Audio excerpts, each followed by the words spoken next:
दीपेश सावंत, ये नाम तो आपको याद होगा। कुछ दिनों पहले ही was everywhere in the headlines. हालांकि आजकल ज़्यादा नहीं सुनाई दे रहा है, but he is back in the headlines.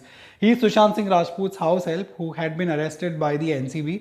लेकिन अब दीपेश सावंत ने एनसीबी पर ही सीधा एक मुकदमा ठोक दिया है, and that also for 10 lakh rupees. Yes, you heard that right. Dipesh Sawant has filed a complaint in the Bombay High Court against the Narcotics Control Bureau for illegal detention and has claimed compensation worth 10 lakh rupees from the agency. तो ये एक पूरा मामला क्या है? Well, आपको याद होगा कि 25 साल के ये जो दीपेश सावंत है, he had been working with Sushant Singh Rajput for quite some time and he had been interrogated by multiple agencies and finally NCB ने उनको अरेस्ट कर लिया for interacting with the peddlers and also for accepting deliveries of the contraband, and which was later told that it was on behalf of Sushant Singh Rajput. पर surprisingly Dipesh Sawant ने इस बात के लिए एनसीबी पर दावा नहीं ठोका है कि उनको अरेस्ट किया गया और उन पर ड्रग पेडलिंग के और बाकी सारे जो भी चार्जेस है ड्रग से रिलेटेड वो लगाए गए, but for the fact that he was not produced before a magistrate within the first 24 hours after his arrest,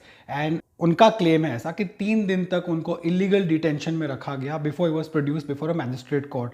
वैसे मैं आपको बता दूं दैट फॉर एवरी अरेस्ट ऐसा होता है जनरली कि 24 घंटे के अंदर मैजिस्ट्रेट के सामने जो अक्यूज है उसको प्रोड्यूस करना होता है, एंड द मैजिस्ट्रेट जो जज होते हैं वो फिर डिसाइड करते हैं कि आगे पुलिस कस्टडी मिलेगी या जुडिशियल कस्टडी मिलेगी।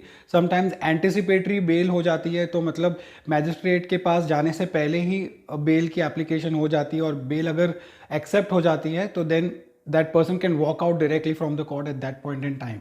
लेकिन कई बार ऐसा होता है कि अरेस्ट जो होते हैं वो रात को होते हैं और वीकेंड्स में होते हैं, तो मैजिस्ट्रेट्स आर नॉट अवेलेबल, तो बाय डिफॉल्ट अक्यूज को 2-2 दिन जेल में बिताने पड़ते हैं, which is a known fact that you guys must have seen in movies as well. अब दीपेश सावंत के साथ क्या हुआ, that let me tell you.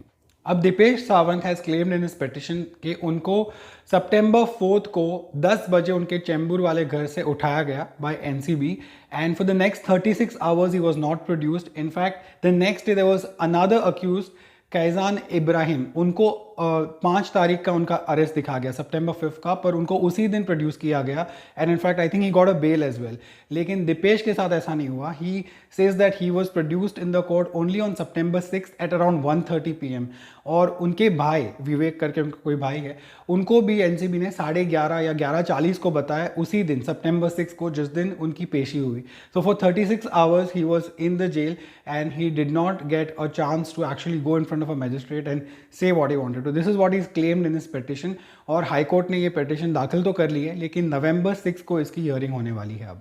And just like the other accused in the case, Riya Chakravarti and Shawik and the others, Dipesh Sawant के advocate ने वही claim किया अपने पिटिशन में कि उनको बेल मिल जानी चाहिए थी because the quantity of drugs was very small. लेकिन जज through this out of the window and said that this is not possible, क्योंकि क्वांटिटी चाहे कितनी भी हो, एनडीपीएस के अंडर जितने भी चार्जेस है वो नॉन अवेलेबल है।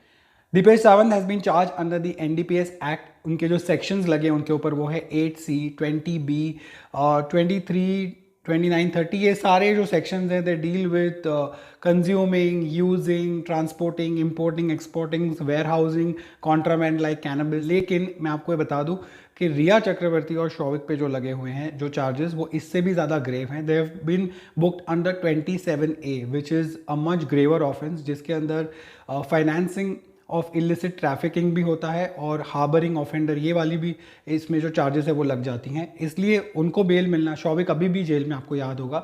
रिया को जब बेल मिली तब दीपेश सावंत को भी मिल चुकी थी हालांकि, but Showik hasn't been all that lucky yet. अभी एक बहुत ही इंपॉर्टेंट डेवलपमेंट है। हालांकि Dipesh Sawant can be called as a small fry in this entire setup, और उन्होंने एनसीबी के खिलाफ ये बॉम्बे हाई कोर्ट में मामला दर्ज कर दिया है।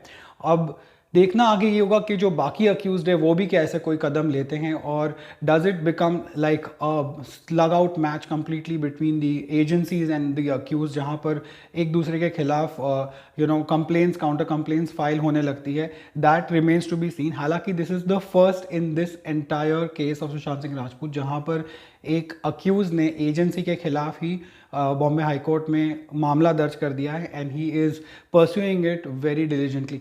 और नवंबर 6 को पता चलेगा हियरिंग में वेदर द जजेस rule in the favour of Dipesh Sawan or in the favor of Narcotics Control Bureau. Of course, you keep watching this space and let me know what are your thoughts about this latest development in this case.